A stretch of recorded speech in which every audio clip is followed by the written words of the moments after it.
It's been a while, but if you need a true sign that football is near, the mastermind of the pigskin joins us on what this second half hour will be known as of our second hour, a Football Friday. That's Joe Lisi here bright and early on the early line on this Friday. Lisi guy, we're glad to have you here. Thanks for joining us.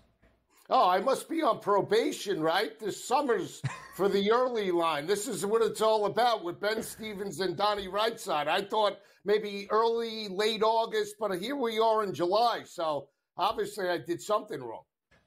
Lisi guy, we haven't seen. Better be good.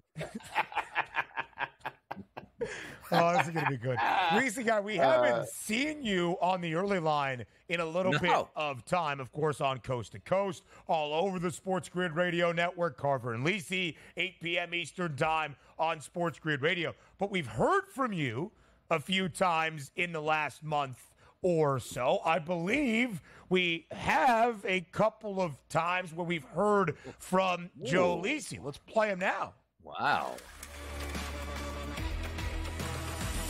Bye, bye, bye. See, we've got that one when we've given out some best bets. And anytime we want to talk Major League Baseball with our MLB insider, we've got this one as well. Craig! See, Joe, your voice is never all that far away from us here at the Sports Grid Network. Thank you for doing all that when our producer, Joe Frizo, hits you up. Oh, absolutely, right? Especially when he says, keep it on the DL, the down low. Don't let anybody know, just between me and you. So I love doing that stuff. And I know he sends me the clips after he plays them. So love the reaction by both you and Donnie. And now, you're not a one-take wonder. Go ahead. Yeah, let me ask you this quick question on this, too. Like, we love college football over here, and some people are saying that maybe I should be included in the college football show because of some outlandish comments here that we've heard in the past. So let's check those. Oh, by me? Huh? Outlandish comments by me? 3 of 4 from the Guardians. 3 straight over the Reds. Some optimism into the final weekend before the All-Star break. Matt Vierling yesterday, 3 RBIs. Who said that? I'll show my age. You can make fun of me, but who said... Wait a second. You're not being. You must be playing along with me. No, it wasn't Jim Leland that said it. It was another famous coach with a little bit of a background in the South who loved to eat Cajun food and sometime. Yep, Sports Grid. Now you sat in with the guy. We asked this guy multiple questions. Hold on a second. Clip this. That is on me. Clip this and send this to Lisi. Is on me. Send this to college football. I didn't realize today. This guy can't represent college football. I didn't realize. On the top. Yeah, that honestly, I'm not gonna lie to you. I thought you were referencing a movie. That was on me. That's Ed Ogeron. That's Coach O. I didn't realize you were spelling go, Geaux. Oh, boy. You want to tee up the next game, even though it's Skeens Day number 11? I think I need a timeout for a second to recollect myself. I do like that because sometimes you think like the partner behind the scenes with you is like, let me just have some fun with this. So I was like, I'll play along. But then noticing that it was actually getting a little bit serious right there. Yeah, go Tigers. Perfect. Oh, well, it didn't hit. I mean, Lisa, the guy didn't know go Tigers. Didn't know who said that. Is that tough? That hurt Joe, LSU. Yeah. That's nice. He loves and go Tigers. Baton Rouge. That's his saying. So he'll get it right for August 2nd week. I'm used to, we talk about Baton Rouge now in the Bayou Bengals. I'm used to he's family down there in the Bayou. Things are different now. That's on me. I will own it. I will wear it. All right. Now to Lisi's actual expertise. That is the world of football, not just our inside bits here on the early line, although ugly work from Donnie Rightside, my co-host, and my producer, Joe Frizo, to sneak that underneath me without putting it in the rundown. Anyway, Lisi guy, we heard from Aaron Rodgers as we played the clip earlier, or at least the quote of him speaking at the American Century Championship yesterday in Tahoe about the idea there could be a potential reunion with Devante Adams. Do you think there's an actual realistic chance that by the end of the season, Devante Adams is in New York? And if not, Joe, why does Aaron Rodgers just keep talking to bring more drama to Gang Green? Because that's what Aaron Rodgers does, guys. You know that as well as anybody else. And if he does play with Devante Adams, I don't think it'll be in the New York Jets uniform. Again, This team right now is an absolute train wreck. Robert Saleh's dead man walking. And again, expecting this team to get over 9.5 wins for the upcoming season and be a potential wild card, I just don't see it. Yes, they have the players on paper, but continuity and certainly the locker room, they don't have that with their supposed leader, Aaron Rodgers.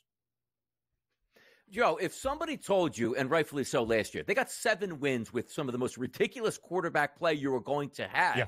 Now, if we say that Aaron Rodgers, and again, we can't predict the future of is he going to get hurt again or how he's going to come back from that injury. Let's just say he's somewhat the Aaron Rodgers we anticipated him to be when he came over to the Jets. How can you sell somebody and say, you know what, that's just a 7 or 8 win football team at this point? They got talent at every level. How do you look for the optimism with Aaron Rodgers and tell somebody like they should be a 10-win football team here?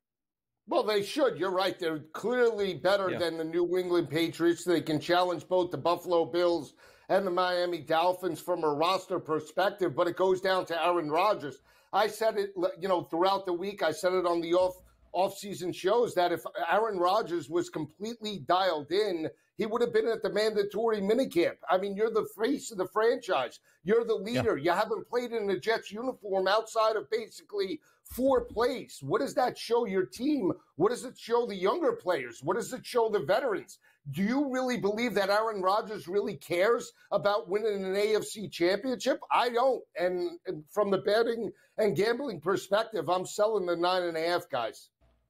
9.5 has the over at -162. Lisi, I think if you want to make an excuse for Aaron Rodgers, you say him missing 2 days at practice doesn't really mean much. He can keep talking about all this offseason drama. It's the offseason. It's not going to affect the actual football, the X's and O's by the time we get to the 2024 NFL campaign. But it does bring attention to the biggest media market and a big organization in it, the New York Jets. With that attention, your expectation level changes. If you look simply at the New York Jets improving on what they have done the last decade and a half, that would be a playoff spot. They have not reached the playoffs for 13 consecutive seasons. So what do you think the New York Jets will consider success this year? Is it double-digit wins? Is it a playoff berth? Is it a divisional title? Is it contending for the AFC Championship? It has to be at least 10 wins in a wild card. I'll give you that, especially with Aaron Rodgers coming back from the Achilles. And Donnie touched on it as well. There's no guarantee that Aaron Rodgers is going to hit the ground running. Last time he played a full season, he threw 12 interceptions and cost his team a playoff appearance against the Detroit Lions. So for me, that's the biggest question. I still can't believe from the odds perspective, guys, they are $10 cheaper, right, in terms of shorter odds than the Cleveland Browns at 20-1 that made it with Joe Flacco last year, their 4th-string quarterback. If we look also, and just say, because the Jets right now do seem like a powder keg. If things go right, they can be a pretty good football team. But, Joe, is it just so simple to put the focus on Aaron Rodgers, where if he plays well, the Jets make the playoffs? If he doesn't, then they're just going nowhere. Or can they just get average play out of Aaron Rodgers and still be a quality football team? Because this team looks like it's ready to make a move, but we just don't know if it's bad or good this year. Well, again, yeah, we saw the situation play out in Denver a couple of years ago where the defense kept them in games each and every game, and Russell Wilson and the quarterback play failed to elevate to the next level, and the team imploded in the second half of the season. So comes down to Robert Saleh, comes down to the defense, Donnie. They need to be legit throughout the season. The defense was great last year and has a ton of young talent to anchor the way once again. But we know the Russell Wilson era, just 2 years in Denver, was a disaster. How long will Aaron Rodgers be in New York? What will the overall outcome and result be for this franchise that is bigger than just one individual? As we've shared, training camp starts tomorrow. The rookies for the Ravens show up on Saturday. By the time we get to Wednesday of next week, we will have 12 of 32 clubs already sending their rookies to report to camp. And I lied earlier, and I apologize. I said the Bears were the first team to send their veterans to camp a week from today. A couple of days earlier, a Wednesday in H-Town, the Texans, who will take on the Bears in the Hall of Fame game on August 1st, send both their rookies and their veterans. That includes C.J. Stroud. Joe Lisi here for a second consecutive segment on a Football Friday half hour here on TEL. Lisi guy, Patrick Mahomes, the favorite to win the NFL MVP award entering this year at 5-1. Not all that far behind Josh Allen at 8-1. CJ Stroud and Joe Burrow tied for the third best number at 10-1. In the reigning NFL MVP, Lamar Jackson, who has won it twice in his career, in a group at 14-1 alongside Jalen Hurts and Jordan Love. Let's go a couple of places on that board. Lisi, if you're looking for a true contender for the NFL MVP winner in 2024, who gets your first nod? Joey Silk, guys. Joe Burrow, Cincinnati, 10-1. Now that T. Higgins is there for 1 year with Jamar Chase, I think they're going to light it up. I know there's concerns in regards to the wrist injury, but I believe in Joe Burrow. Back-to-back AFC championships that, he took his team to in terms of appearances, and I think he could do it yet again. They match up very well against the Kansas City Chiefs as well. By the way, if we are taking a look at Joe Burrow, is there anything of a worry, not about Joe Burrow's health himself, but the wide receiver position where they might not be happy this season entering into that? Does that play into the Cincinnati Bengals mindset for you at all? Well, Donnie, we talked about it as well. If Joe Burrow gets hurt or he's not 100% in terms of the wrist injury and can't make all the throws, that's a cause of concern. But again, they had that same issue with Matt Stafford a couple of years ago, and he stepped up and led his team to a playoff appearance last year. So you got to take the risk with the reward. Lisi, there's only two guys that are. Oh, okay. Yeah, Donnie's not a big Bengals guy, Joe. I know he's not. You in on Cincy?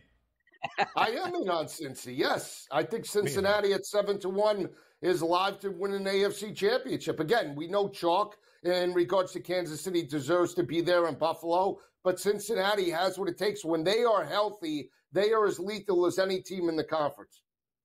Cincinnati, the only team in the last 5 years that has stood in the way of Kansas City of getting to a Super Bowl, that being the Bengals and Joe Burrow. When he is healthy, good things happen in Cincy. Let's go to the middle of the pack there and the 10 best odds to win the NFL MVP award. Is there a name, Joe, that maybe is under the radar that you would look at providing some value, maybe carrying over success from a season ago? Yeah, mine was Matt Stafford. He doesn't get mentioned, but you talk about the type of talent that he has for the L.A. Rams. Puka Nacua, Cooper Kupp. We saw Kyron Williams take off in the second half of last year. They added speedster and a very good running back from Michigan, Blake Corum, national champion. And what about the two defensive players that they did? That's important as well. Fisk and Jared Verse are going to make up for the absence of Aaron Donald. I think they're going to be there. Matt Stafford at 15-1 has great value, guys.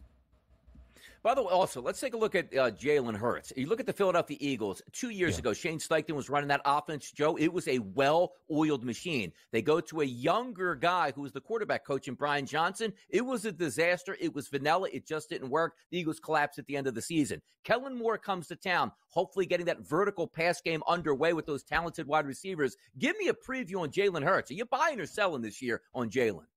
Yeah, I have to tread lightly with you and Kevin Walsh. Of course I love Jalen Hurts. I think he has great value, but you attribute their fall off a cliff last year when they lost 5 of 6 to me. So I think Jalen Hurts could be one of the most explosive players in the NFC and all the NFL. He has to run a little bit more, banged up at the end of last year, but with the addition of Kellen Moore, hopefully there's more offensive balance. That'll take the pressure off.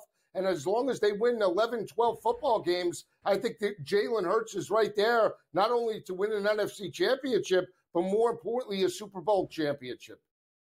The Eagles tied for the 5th best price to win Super Bowl 59 and that Lombardi Trophy at 14-1 alongside the Bengals. It was my Super Bowl prediction a year ago. The champions of the AFC, Cincy, the champions of the NFC, Philly. I'm probably sticking to my guns entering 2024. Same number on the Eagles to win a Super Bowl. As for their quarterback, Jalen Hurts, to win the NFL MVP hardware at a 14-1 price as well. I think there's a legitimate argument to make that if Jalen Hurts wasn't banged up in the final month of the 2022 NFL campaign, he might have won the NFL MVP award away from Patrick Mahomes. I hear you guys might be going to Philly a little bit for Pro Football Today. An Eagles-centric show. Really? No. If we go there, I don't know, because then I'll be outnumbered. I'm not the true Philadelphia fan. I'm not the true Philly fan. So that, I don't know. Kevin Walsh and Donnie will outnumber me. They'll love him over there in Philadelphia. Yeah. Hopefully it happens, I guess. I don't know.